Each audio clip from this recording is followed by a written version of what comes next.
I think when we're in China, it's important to remember that winning the battle may cost you the war. And it's a natural Western reaction when dealing with conflict to want to win. If your opinion differs to mine, my opinion has to override yours.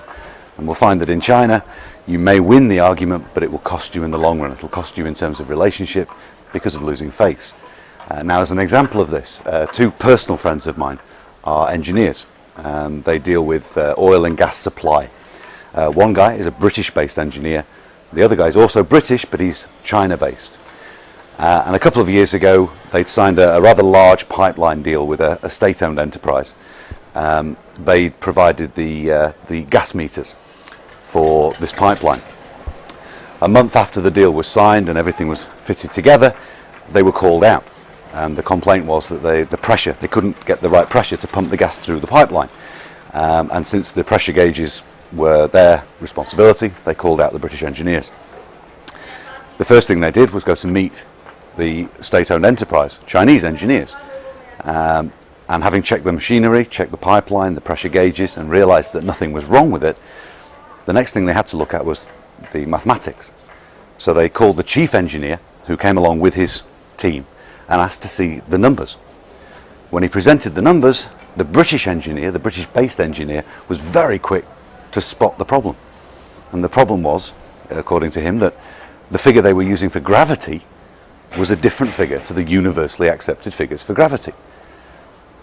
The Chinese engineer denied it and said that these figures were correct.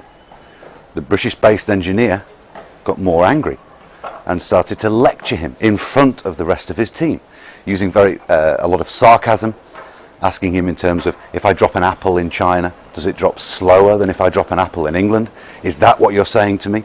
Getting more and more aggressive with him, using aggressive body language, aggressive gestures in front of his team.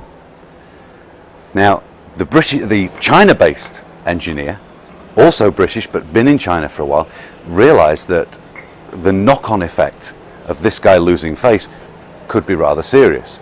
So he stepped in and took his British colleague to one side, explained to him that this aggressive reaction was not the way to solve the situation. While he was talking to the British engineer, the British-based engineer, the Chinese engineer disappeared.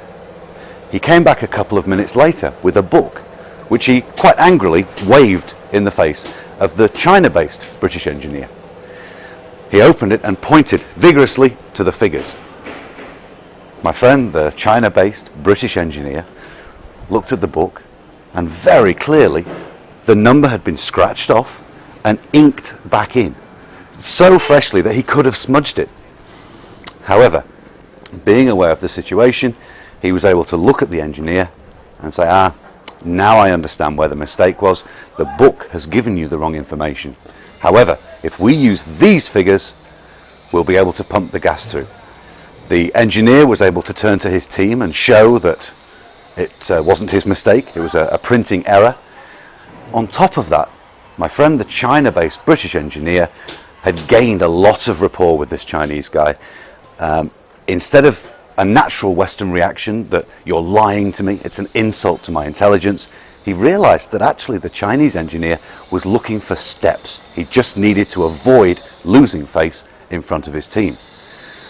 They were very quickly able to fix the situation, and the China-based British engineer formed a very close working relationship with the Chinese guy because he understood how best to work with him.